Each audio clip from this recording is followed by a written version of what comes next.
It's a dream world where kids wish to live in for the rest of their lives, some whom never want to grow out of. But nothing stays happily forever. Here are 5 tragic Disney deaths. Number 5. In 1968, some boys were playing in an old deserted tenement building on 10th Street in New York. In the building, they found a junkie laying there with religious pamphlets and empty beer bottles around him. They quickly realized that the man laying there was actually a corpse. Toxicologists related the death with a heart attack due to long drug abuse. A fingerprint was later matched with the body of famous Bobby Driscoll, the man who voiced Peter Pan.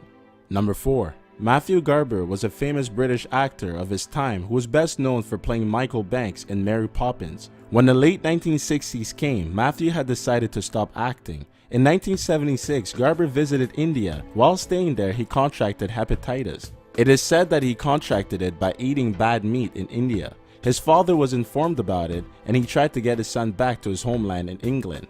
By that time, it was already too late. The disease had spread to his pancreas, making it untreatable. Sadly, Matthew died on June 13, 1977 at a young age of 21. Number 3.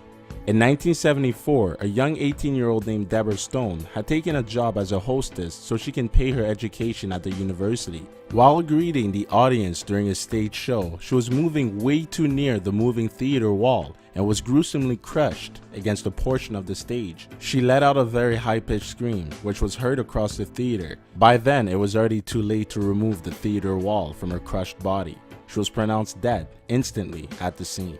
Number 2. After the success of the original cartoons of Snow White and the Seven Dwarfs, it made Walt Disney a very rich man. As a payback to his mother, Walt Disney had decided to build a new home for his parents. Things took a turn for the worst. The furnace was wrongly installed, which caused a gas leak that killed his mother in November 1938. Flora Disney was killed by carbon monoxide poisoning. This affected Walt Disney in a very negative way. His sadness is strongly expressed through many of his later films. Number 1.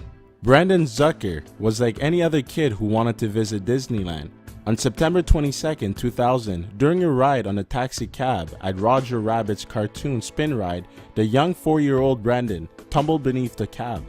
The security at Disney was alerted a little earlier before paramedics. It took at least 10 minutes for the child to be free. When he was finally freed, he had no sign of a pulse but was later successfully resuscitated. He suffered irreversible brain damage. This whole incident caused a court settlement where the park had to pay for Brandon's medical expenses. Brandon was never able to recover. He was unable to talk or walk. On January 26, 2009, Brandon Zucker died before he could even see his teenage years at the age of 13.